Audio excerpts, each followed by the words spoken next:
En 2009, plus de 2 millions de Français sont titulaires d'une convention obsèques. Objectif, organiser ses funérailles à l'avance. Un véritable essor, notamment depuis le début des années 2000.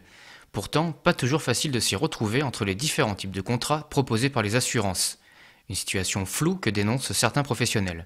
Je ne comprends pas ces contrats que j'appelle pas contrats, mais ces forfaits tout faits, où on prévoit tout et rien, puisqu'on ne regarde même pas ce détail-là. Les gens ne peuvent pas choisir la simple couleur de leur capiton, ils ne savent pas quel cercueil sera utilisé le jour du décès.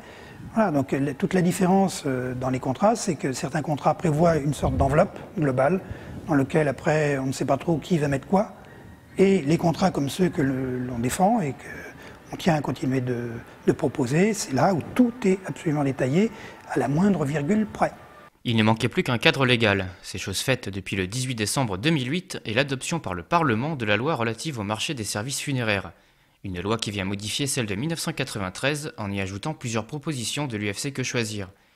L'association de consommateurs avait en effet publié un rapport à l'automne 2008, tirant la sonnette d'alarme sur le manque de transparence du marché des conventions obsèques. Il y a deux dispositions très importantes qui ont été reprises par la loi de décembre 2008. La première, c'est la création d'un fichier national, un fichier central qui reprend tous les contrats d'assurance obsèques qui ont été souscrits en France. Donc, ce qui permet aux familles de savoir, d'être au courant que la personne qui est décédée avait souscrit un contrat d'assurance, car la plupart du temps, ça n'est pas le cas. Et le deuxième point, donc la deuxième proposition qui a été reprise, c'est la valorisation du capital qui a été mis de côté donc, par la personne décédée.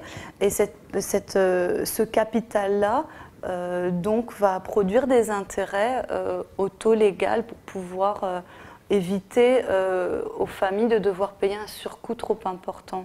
Alors comment choisir son contrat ? Comment éviter les pièges et être sûr que les dernières volontés du défunt seront respectées lors de ses funérailles? Le conseil, c'est qu'il doit comprendre absolument tout ce qui est écrit dans le devis.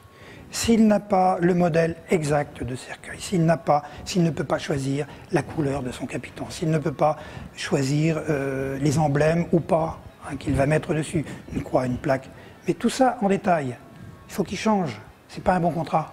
C'est un contrat financier, quelque chose qui va prévoir une enveloppe monétaire, c'est tout.